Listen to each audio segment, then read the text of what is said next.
주일 오후에 함께 나눌 말씀은 열왕기하서 11장에 있는 말씀입니다. 여러분 열왕기하서 11장 다 펴놓으시고요. 열왕기하서 11장에는요. 북쪽에 아합의 왕조가 심판을 받게 되어지고 우상을 섬길 때 그 주동자들 그리고 그를 따랐던 모든 거짓 선지자들, 제사장들 또 우상들 다 없애고 막 이렇게 반란이 일어나고 그런 일이 벌어지게 될 때 남쪽 유다에 있었던 그 왕들의 이야기를 기록하고 있습니다. 여러분 제가 오전에도 말씀을 드렸지만 이 아합의 왕조가 우상을 섬기며 타락의 길을 갈 때 엘리야를 보내고 엘리사를 보내고 아모스는 나중에 나오죠. 엘리야를 보내가지고 엘리사를 보내가지고 하나님 말씀을 듣고 돌아오라고 그렇게 했지만 결국은 이 아합의 왕조 사람들이 선지자를 도리어 죽입니다. 죽이고 악을 행하게 될 때 결국은 이제 예후의 왕조를 들어서 그들을 심판하신 거예요. 근데 거기 아합의 딸, 그러니까 이세벨의 딸 아달랴가 남쪽에 시집 왔거든요. 그 남쪽에 시집 와서 여호사밧이라는 사람의 아들 요람과 결혼해서 요람 왕이 타락을 하게 됩니다. 그래서 지난번에도 제가 말씀을 드렸지만 이 요람 왕은 우상을 섬기는 바람에 창자가 흘러나와서 비참하게 죽죠. 그리고 이제 아하시아가 왕이 되었는데 그때 이 어머니 아달랴가 북쪽에는 자기 어머니가 죽고 자기 아버지가 죽고 자기 오빠들 다 이제 왕들이 다 죽는 것을 봤음에도 불구하고 남쪽을 여전히 타락을 시킵니다. 그래서 지난주도 제가 말씀을 드렸잖아요. 이 남쪽의 아하시아 왕이 북쪽의 요람이 부상을 입었을 때 병문안으로 갔다가 예후한테 죽임을 당합니다. 이게 남쪽의 왕이 죽임을 당해요. 그러면 밑에 있는 이 남쪽의 사람들은 다 그 아들을 대신해서 왕을 삼아야 되는 거예요.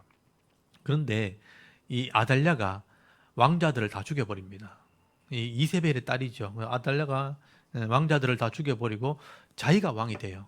그러니까 우상을 섬기는 이 이세벨의 딸 아달랴가 남쪽도 우상의 나라를 만들려고 그렇게 왕자들을 하나님이 세우신 왕자들을 다 죽여버립니다. 근데 오늘 11장에 보시면 알겠지만 이 아달랴가 왕자들을 막 죽일 때 하나님이 일하시는 거죠.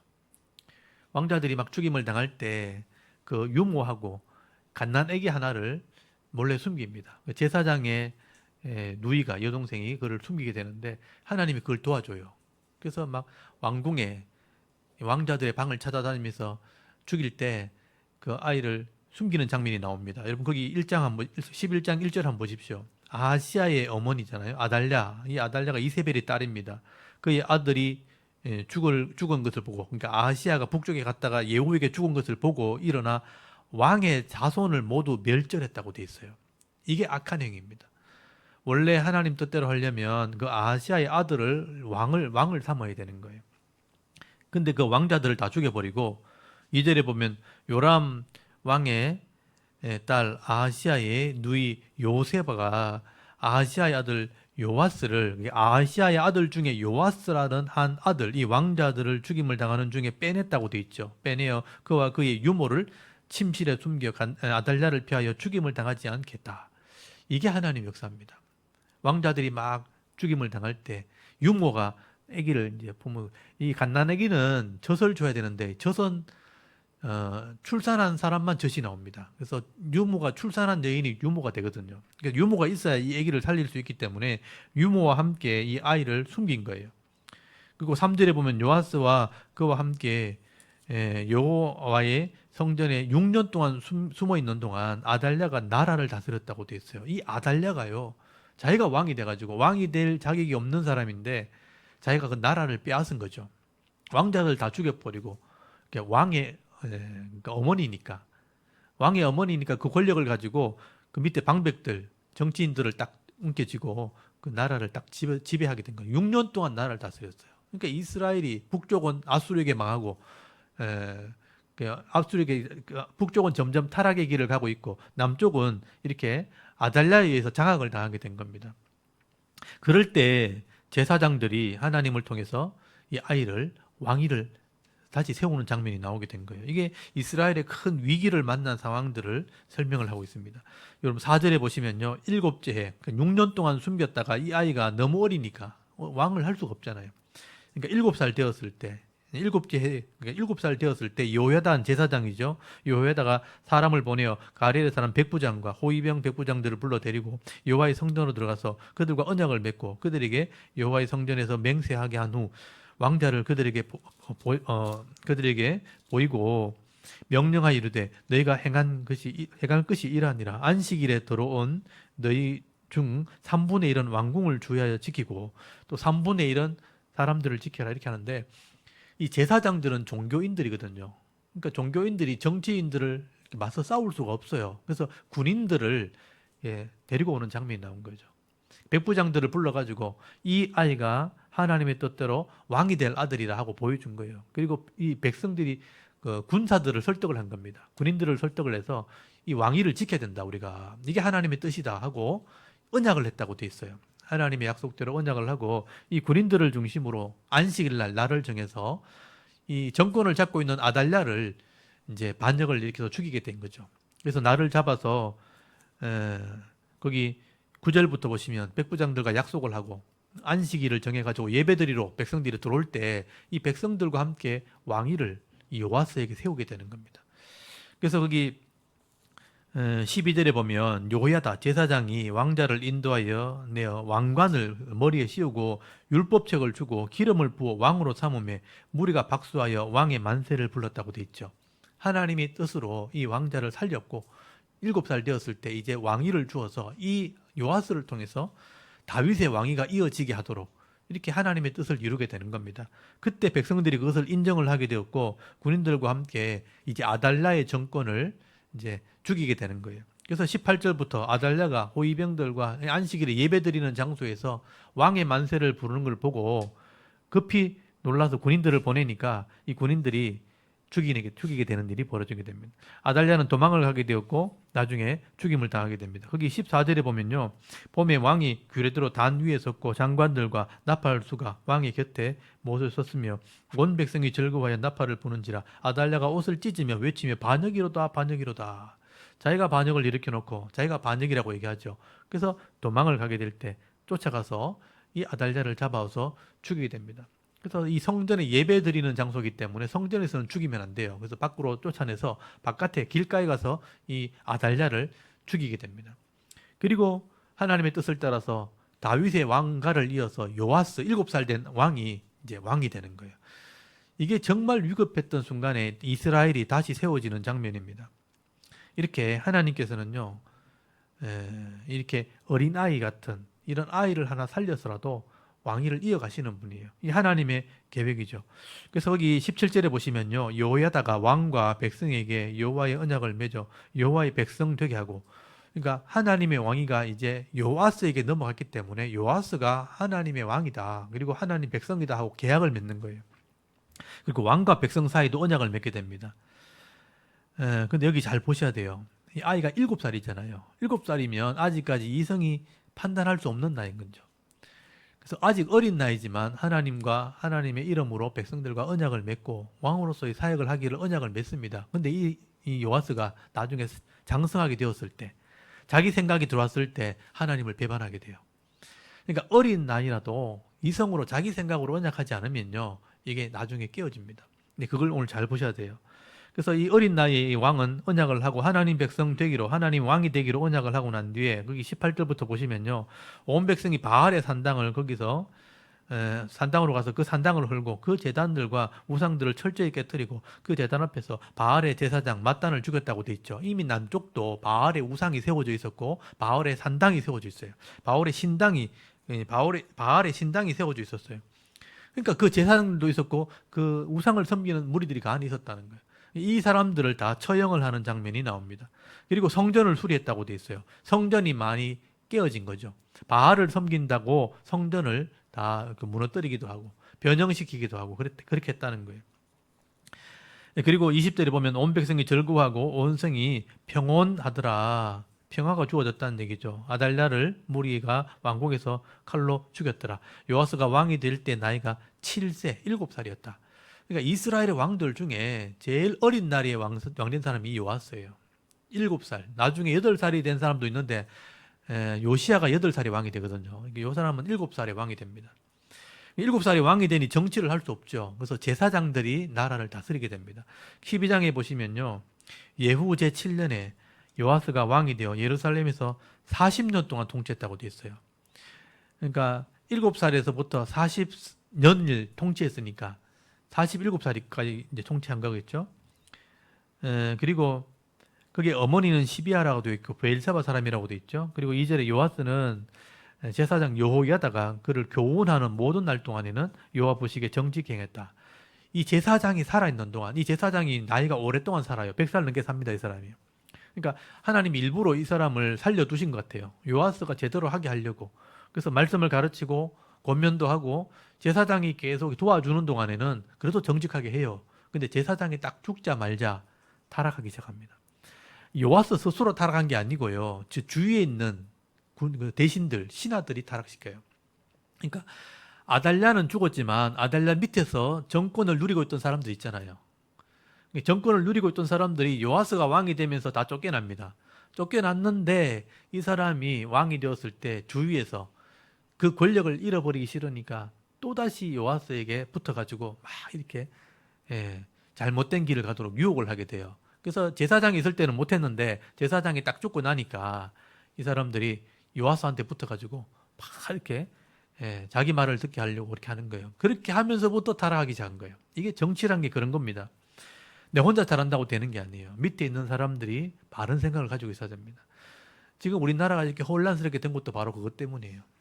대통령이 바뀌어도 나라가 쉽게 변하지 않죠. 왜냐하면 밑에 있는 자리를 잡고 있는 사람들이 이미 다 잘못된 생각을 가지고 있으면 나라 그쪽으로 가는 거죠. 그래서 그것처럼 이 요아스가 왕이 되었을 때 제사장이 있는 동안에는 바래요. 보세요. 거기 8절에 보시면요. 4절부터 12장 4절 보세요. 요아스가 제사장에게 이르되 여호와의 성전에 거룩하게 드리는 모든 은, 곧 사람이 통용하는 은이나 각 사람의 몸값으로 드리는 은이나 자원하여 여호와의 성전에 드리는 모든 은을 제사장들이 각각 아는 자에게서 받아들여 거기 성전 어느 곳에든지 파손된 것을 보거든 그것으로 수리하라. 그러니까 성전이 너무나 많이 파괴되었고 변형이 되어 있기 때문에 수리비가 들잖아요. 물론 이거를 나라 돈으로 할 수도 있어요. 근데 일부러 그렇게 하는 거예요. 백성들이 바치는 헌금으로 성전을 수리하게 합니다. 그래서 이제 거기 6절에 보시면요. 요아스 왕 제23년이라고 되어 있죠. 23년이니까 여기 7살을 더하면 이 요아스의 나이가 나오겠죠. 제23년에 제사장이 성전이 파괴되어지고 부서진 부분을 수리하기 위해서 헌금을 하게 됩니다. 나무통을 만들어 가지고 헌금함을 만들어요. 제사장이 예배를 드리러 올 때 은이나 금을 헌금을 하게 되면 그 헌금을 가지고 수리를 합니다. 거기 9절 이하에 보면요. 한 궤짝을 만들었다고 돼 있고 그 성전에 헌금을 하게 되면 그걸 모아다가 성전을 수리하게 됩니다. 그래서 거기 11절 보세요. 그 달아본 은을 일하는 자 곧 여호와의 성전을 맡은 자의 손에 넘기면 그들은 또 여호와의 성전을 수리하는 목수와 건축하는 자들에게 주고 또 미장이와 석수에게 주고 또 여호와의 성전 파손한 데를 수리할 제목과 다듬는 돌을 사게 하며 그 성전을 수리할 모든 물건을 위하여 쓰게 하되 하면서 성전을 수리하는 도구 그 비용을 쓰게 되고요. 13절 14절에는 뭐 언접시나 불집게나 주발이나 나팔이나 금그릇 은그릇 이런 것들을 사도록 이렇게 허락을 하게 됐죠. 그 성전 수리를 하게 되는 겁니다. 그 성전을 수리하고 예배할 수 있는 장소를 새롭게 그렇게 하고요. 그리고 16절에 속건제의 은, 속죄제의 은은 여호와의 성전에 드리지 아니하고 제사장들이 먹었더라. 제사장들이 돌렸더라. 제사장이 먹고 사는 음식으로 그렇게 삼았다라고 말씀을 합니다. 율법대로 한 거죠. 이렇게 제사장이 살아있을 동안은요, 이렇게 예배를 드렸다는 거예요. 하나님께 예배 드리고, 예물도 바치고, 성전도 수리하고, 이렇게 예배할 때 하나님이 이 나라를 지켜준 거예요. 그런데, 거기 17절 이하에 보시면, 아람 왕 하사엘이요, 전쟁을 일으키게 됩니다. 올라와서, 거기를 점령하게 되었고, 거기 18절에 보면, 유다의 왕 요아스가 그의 조상 유다와 여호사밧과 여호람과 아하시아가 구별하여 드린 모든 성물, 하나님께 드리려고 구별한 성물 그리고 자기가 구별하여 드린 성물과 여호와의 성전 곡관과 왕궁에 있는 금을 가져다가 아람 왕 하사엘에게 보냈다고 돼 있죠. 예물을 바친 거예요. 하나님께 드릴 것을 다 구별해 가지고 하나님께 드리지 않고 예물로 썼다. 그러니까 돈으로 해결하려고 한 거예요. 근데 해결이 안 돼요. 그래서 이 아람 왕이 계속 이스라엘을 점령하게 될 때 결국은 이 요아스가 그 전쟁에서 나중에 부상을 입게 됩니다. 그리고 하나님의 성전에 쓸 것을 다 갖다 바쳤기 때문에 백성들이 반란을 일으켜서 요아스를 죽이게 됩니다. 그 반란을 일으켜서 요아스는 죽게 되고 결국은 왕위를 빼앗기죠. 거기 20절에 보시면요. 요아스의 신복이 일어나 반역하여 신라로 내려가는 길가에 밀로 궁에서 그를 죽였다고 돼 있죠. 부하들이 요아스를 죽입니다. 왜 이렇게 되었는가 하는 것을 잘 보아야 되는데요. 이 요아스가 결국은 언제부터 타락하게 되었는가? 제사장이 죽고 난 뒤에 방백들의 말을 들으면서 생각을 바꾸기 시작합니다. 그래서 결국은 나중에 하나님께 드릴 예물도 이방 왕에게 갖다 줘버리고 결국은 감당이 안 되니까 전쟁을 하다가 부상을 입고 죽게 되는데 그 내용이 어디 기록됐냐면 열왕기 하서에 역대 하서에 기록돼 있어요. 이 내용이 기록돼 있지 않아요. 그래서 우리 같이 보셔야 되는데 제가 잠깐만 한번 보여드릴게요. 역대 하서 24장을 한번 찾아보십시오. 역대 하서 24장. 이 요아스는 하나님의 은혜로 구원받은 사람이에요. 근데 변질될 수 있다는 걸 제가 보여주는 거예요. 전적인 하나님의 은혜를 받은 사람인데도 결국은 가르치는 사람이 없으면요 타락하게 되어 있습니다. 거기 역대하서 24장 1절에 보면 요아스가 왕이 오를 때 7세라고 돼 있죠. 7살 때 왕이 되었을 때 2절에 보면 제사장 여호야다가 세상에 사는 날 동안에는 제사장이 있는 동안에는 요아스가 여호보시기에 정직히 행했다고 돼 있죠. 근데 이 제사장이 죽고 난 뒤에 나중에 타락을 하게 됩니다. 그래서 거기 보시면 15절 한번 보세요. 24장 15절 여호야다가 나이가 많고 늙어 죽으니 죽을 때 130세라고 돼 있죠. 하나님이 130세 동안 안 죽인 거예요. 되게 오래 살았죠. 이 시대의 연세를 봐도 그래요. 다윗도 70세 죽었거든요. 그게 비하면 130살까지 살려두신 것은 아마 요아스 때문에 그랬을 거예요. 오랫동안 살려두셨는데 그래도 영원히 살 수는 없으니까 하나님이 데려가셨죠. 그래서 이 요아스는요 나라를 구한 제사장이에요. 그래서 이 사람은요 왕의 묘실에 들어갑니다. 이 사람 제사장인데도. 거기 보면 16절 무리가 다윗성에서 왕의 묘실 중에 장사했으니 이는 그가 이스라엘과 하나님과 그 성전에 대하여 선언을 했다. 이 제사장인데도요 왕의 묘실에 들어갈 정도로 대우를 받은 사람이에요. 130세 죽었으니까. 그리고 거기 보세요. 17절 여호야다가 죽은 후에 이게 이제 문제죠. 유다 방백들이에요. 정치꾼들 와서 왕에게 절하며 왕이 그들의 말을 들었다고 돼 있죠. 하나님 말씀을 듣는 게 아니고 사람의 말을 듣기 시작합니다. 제사장이 죽었으니까. 그 지도자가 죽었으니까. 여러분 지도자가 죽고 바른 길 인도할 모델이 없어지니까 이 사람이 다른 사람의 말을 듣기 시작해요. 정치꾼들의 말을 듣기 시작해요. 그래서 거기 8절 보세요. 그의 조상들의 하나님 여호와의 전을 버렸다고 돼 있고 아세라 묵상 그 우상을 섬겼으므로 그 죄로 말미암아 진노가 유다 예루살렘에 임했다고 돼 있잖아요.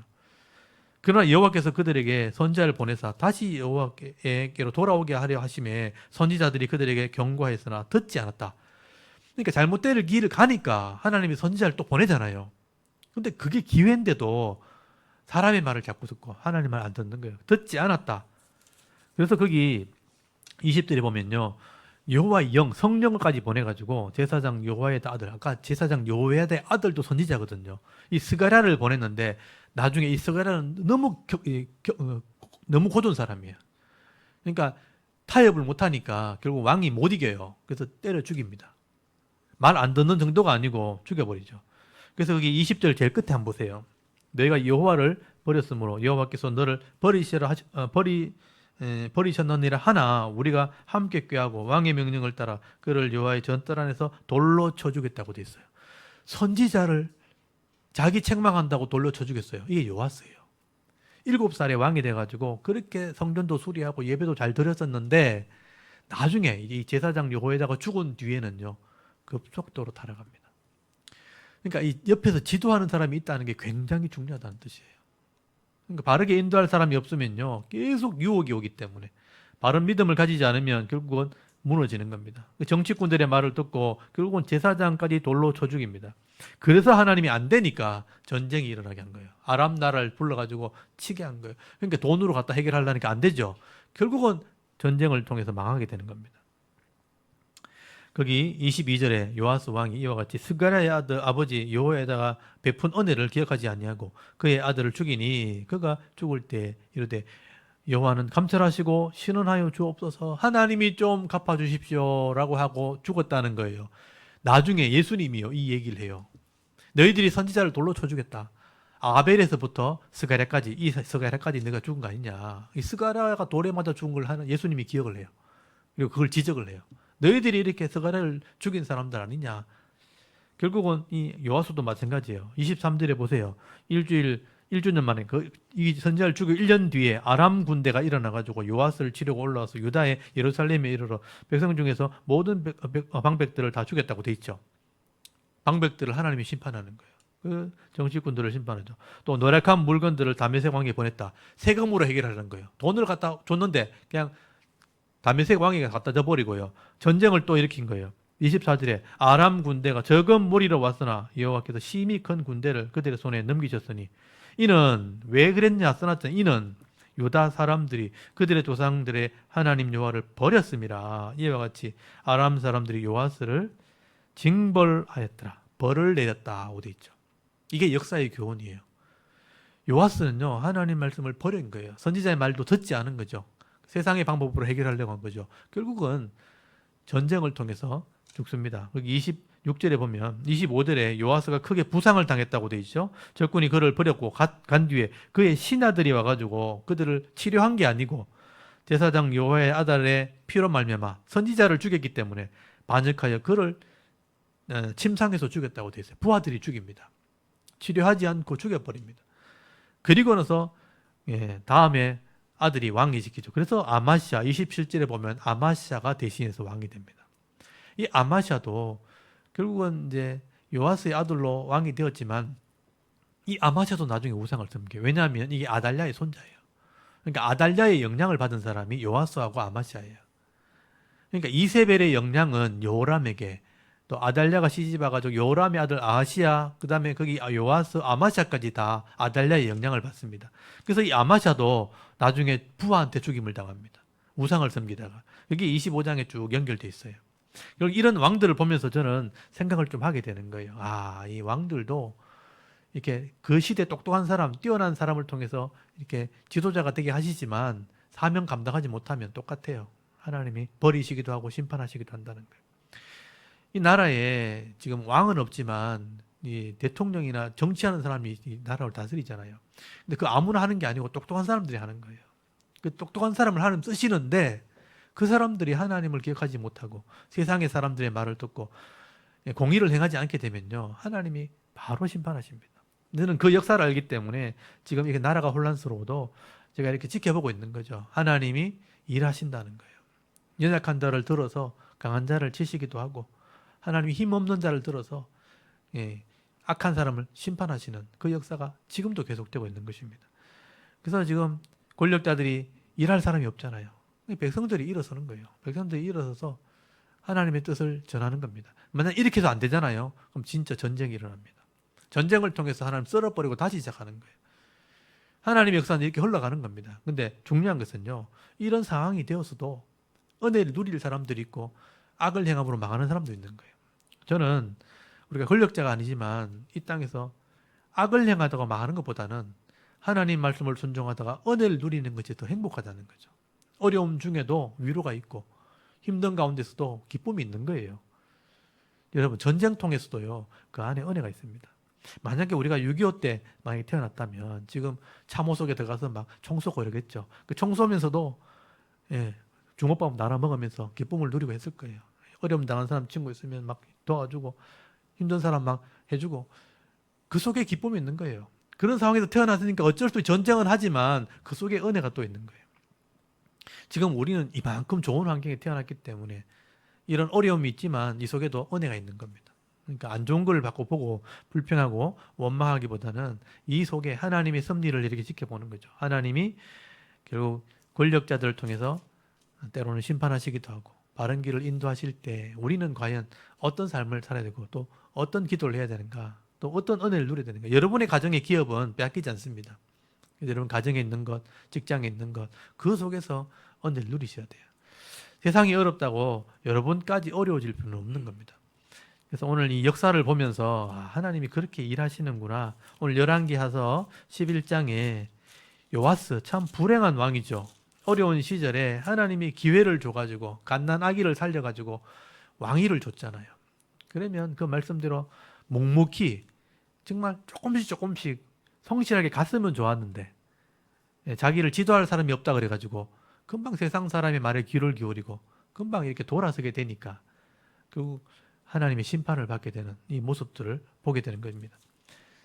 우리도 마찬가지입니다. 우리가 어려울 때는 자꾸 하나님이 도와줘야 된다고 이렇게 하지만 좀 편해졌을 때 내가 마음대로 할 수 있을 때 그때 하나님의 은혜를 잃어버리면 안 되는 거예요. 그래도 성실함으로 가요. 묵묵히 한 걸음 한 걸음 하나님이 주시는 은혜를 누리고도 한 걸음 한 걸음 정직하게 살아가면 하나님이 이 안에서 복을 받게 하시는 거죠. 그래서 오늘 제가 낮에도 설명을 드렸지만 의로운 사람들은 어려움 당해도 절대로 기죽지 않습니다. 당당합니다. 그리고 절대로 잘 됐을 때 교만하지 않습니다. 하나님의 영광을 돌리고 찬송하면서 살아가는 거예요. 그게 하나님 백성입니다. 그래서 오늘 이 요아스가 참 역사 가운데 쓰임은 받았지만 마지막에 결국 비참하게 이렇게 부하에게 죽임을 당하고 또 선지자까지 돌로 쳐 죽이는 그런 악을 행했다 하는 것도 여러분 기억하셔야 돼요. 7살 된 왕, 선지자를 죽인 왕, 돌로 쳐 죽인 왕, 역사에 기록된 왕입니다. 그래서 오늘 남쪽의 왕들이 이렇게 타락하는 모습들 보면서 우리는 흔들리지 말아야 된다는 그런 교훈을 받으시고 여러분의 삶 속에서 성실함으로 늘 내게 주신 사역 그 자리에서 사명 감당할 때 하나님 주시는 위로와 하나님 주시는 은혜와 그 기쁨을 잃어버리지 않는 정말 믿음 있는 성도로 한 주간 또 승리하실 수 있기를 바랍니다. 오늘 11장, 12장 두 장을 한번 읽어볼게요. 낭독을 하고 같이 한번 기도했으면 좋겠습니다. 우리 11장부터 열왕기하서 11장부터 낭독을 하도록 하겠습니다. 열왕기하 11장. 아하시아의 어머니 아달랴가 그의 아들이 죽은 것을 보고 일어나 왕의 자손을 모두 멸절하였으나 요람 왕의 딸 아하시아의 누이 여호세바가 아하시아의 아들 요아스를 왕자들이 죽임을 당하는 중에서 빼내어 그와 그의 유모를 침실에 숨겨 아달랴를 피하여 죽임을 당하지 아니하게 한지라. 요아스가 그와 함께 여호와의 성전에 6년을 숨어 있는 동안에 아달랴가 나라를 다스렸더라. 7째 해에 여호야다가 사람을 보내 가리 사람의 백부장들과 호위병들의 백부장들을 불러 데리고 여호와의 성전으로 들어가서 그들과 언약을 맺고 그들에게 여호와의 성전에서 맹세하게 한 후에 왕자를 그들에게 보이고 명령하여 이르되 너희가 행할 것이 이러하니 안식일에 들어온 너희 중 3분의 1은 왕궁을 주의하여 지키고 3분의 1은 수루문에 있고 3분의 1은 호위대 뒤에 있는 문에 있어서 이와 같이 왕궁을 주의하여 지키고 안식일에 나가는 너희 중 2대는 여호와의 성전을 주의하여 지켜 왕을 호위하되 너희는 각각 손에 무기를 잡고 왕을 호위하며 너희 대열을 침범하는 모든 자는 죽이고 왕이 출입할 때에 시위할지니라 하니 백부장들이 이에 제사장 여호야다의 모든 명령대로 행하여 각기 관할하는 바 안식일에 들어오는 자와 안식일에 나가는 자를 거느리고 제사장 여호야다에게 나아오매 제사장이 여호와의 성전에 있는 다윗 왕의 창과 방패를 백부장들에게 주니 호위병이 각각 손에 무기를 잡고 왕을 호위하되 성전 오른쪽에서부터 왼쪽까지 제단과 성전 곁에 서고 여호야다가 왕자를 인도하여 내어 왕관을 씌우며 율법책을 주고 기름을 부어 왕으로 삼음에 무리가 박수하며 왕의 만세를 부르니라. 아달랴가 호위병과 백성의 소리를 듣고 여호와의 성전에 들어가 백성에게 이르러 보매 왕이 규례대로 단 위에 섰고 장관들과 나팔수가 왕의 곁에 모셔섰으며 온 백성이 즐거워하여 나팔을 부는지라. 아달랴가 옷을 찢으며 외치되 반역이로다 반역이로다 하매 제사장 여호야다가 군대를 거느린 백부장들에게 명령하여 이르되 그를 대열 밖으로 몰아내라. 그를 따르는 자는 모두 칼로 죽이라 하니 제사장의 이 말은 여호와의 성전에서는 그를 죽이지 말라 함이라. 이에 그의 길을 열어주매 그가 왕궁에 말이 다니는 길로 가다가 거기서 죽임을 당하였더라. 여호야다가 왕과 백성에게 여호와와 언약을 맺어 여호와의 백성이 되게 하고 왕과 백성 사이에도 언약을 세우게 하매 온 백성이 바알의 신당으로 가서 그 신당을 허물고 그 제단들과 우상들을 철저히 깨뜨리고 그 제단 앞에서 바알의 제사장 맏단을 죽이니라. 제사장이 관리들을 세워 여호와의 성전을 수직하게 하고 또 백부장들과 가리 사람과 호위병과 온 백성을 거느리고 왕을 인도하여 여호와의 성전에서 내려와 호위병의 문 길을 통하여 왕궁에 이르매 그가 왕의 왕좌에 앉으니 온 백성이 즐거워하고 온 성이 평온하더라. 아달랴를 무리가 왕궁에서 칼로 죽였더라. 요아스가 왕이 될 때에 나이가 7세였더라. 아멘. 12장. 예후의 제7년에 요아스가 왕이 되어 예루살렘에서 40년간 통치하니라. 그의 어머니의 이름은 시비아라. 브엘세바 사람이더라. 요아스는 제사장 여호야다가 그를 교훈하는 모든 날 동안에는 여호와 보시기에 정직히 행하였으되 다만 산당들을 제거하지 아니하였으므로 백성이 여전히 산당에서 제사하며 분향하였더라. 요아스가 제사장들에게 이르되 여호와의 성전에 거룩하게 하여 드리는 모든 은 곧 사람이 통용하는 은이나 각 사람의 몸값으로 드리는 은이나 자원하여 여호와의 성전에 드리는 모든 은을 제사장들이 각각 아는 자에게서 받아들여 성전의 어느 곳이든지 파손된 것을 보거든 그것으로 수리하라 하였으나 요아스 왕 제23년에 이르도록 제사장들이 성전의 파손한 데를 수리하지 아니하였는지라. 요아스 왕이 대제사장 여호야다와 제사장들을 불러 이르되 너희가 어찌하여 성전의 파손한 데를 수리하지 아니하였느냐. 이제부터는 너희가 아는 사람에게서 은을 받지 말고 그들이 성전의 파손한 데를 위하여 드리게 하라. 제사장들이 다시는 백성에게 은을 받지도 아니하고 성전 파손한 것을 수리하지도 아니하기로 동의하니라. 제사장 여호야다가 한 궤를 가져다가 그것의 뚜껑에 구멍을 뚫어 여호와의 전문 어귀 오른쪽 곧 제단 옆에 두매 여호와의 성전에 가져오는 모든 은을 다 문을 지키는 제사장들이 그 궤에 넣더라. 이에 그 궤 가운데 은이 많은 것을 보면 왕의 서기와 대제사장이 올라와서 여호와의 성전에 있는 대로 그 은을 계산하여 봉하고 그 달아본 은을 일하는 자 곧 여호와의 성전을 맡은 자의 손에 넘기면 그들은 또 여호와의 성전을 수리하는 목수와 건축하는 자들에게 주고 또 미장이와 석수에게 주고 또 여호와의 성전 파손한 데를 수리할 제목과 다듬은 돌을 사게 하며 그 성전을 수리할 모든 물건을 위하여 쓰게 하였으되 여호와의 성전에 드린 그 은으로 그 성전에 은대접이나 불집게나 주발이나 나팔이나 아무 금그릇이나 은그릇도 만들지 아니하고 그 은을 일하는 자에게 주어 그것으로 여호와의 성전을 수리하게 하였으며 또 그 은을 받아 일꾼에게 주는 사람들과 회개하지 아니하였으니 이는 그들이 성실히 일을 하였음이라. 속건제의 은과 속죄제의 은은 여호와의 성전에 드리지 아니하고 제사장에게 돌려더라. 그때에 아람 왕 하사엘이 올라와서 가드를 쳐서 점령하고 예루살렘을 향하여 올라오고자 하므로 유다의 왕 요아스가 그의 조상들 유다 왕 여호사밧과 여호람과 아하시아가 구별하여 드린 모든 성물과 자기가 구별하여 드린 성물과 여호와의 성전 곳간과 왕궁에 있는 금을 다 가져다가 아람 왕 하사엘에게 보냈더니 하사엘이 예루살렘에서 떠나갔더라. 요아스의 남은 사적과 그가 행한 모든 일은 유다 왕 역대지략에 기록되지 아니하였느냐. 요아스의 신복들이 일어나 반역하여 실라로 내려가는 길가의 밀로궁에서 그를 죽였고 그를 쳐서 죽인 신복은 시므아의 아들 요사갈과 소멜의 아들 여호사밧이었더라. 그는 다윗성에 그의 조상들과 함께 장사되고 그의 아들 아마샤가 그를 대신하여 왕이 되니라. 아멘. 네, 이렇게 요아스 왕이 어떤 왕이었는가 여러분 보시고요. 어릴 때 제사장들과 함께 하나님을 섬길 때는 하나님이 도와주시고 이렇게 평안을 주셨지만 결국 혼자 신앙생활을 할 수 있을 때 바르게 하지 못한 왕이죠. 결국은 신복에게 죽임을 당합니다. 결국 이제 악을 행한 왕을 죽였지만 이 왕을 죽인 사람도 나중에 다 심판받습니다. 결국은 바르게 하지 못했기 때문에 이건 이제 다음 할 때 제가 말씀을 드리겠습니다. 오늘 이렇게 역사 가운데 하나님께서 어떻게 나라를 세워나가시고 어떻게 사람들을 통해서 일하시는가 하는 하나님의 섭리를 여러분 잘 배우시고요.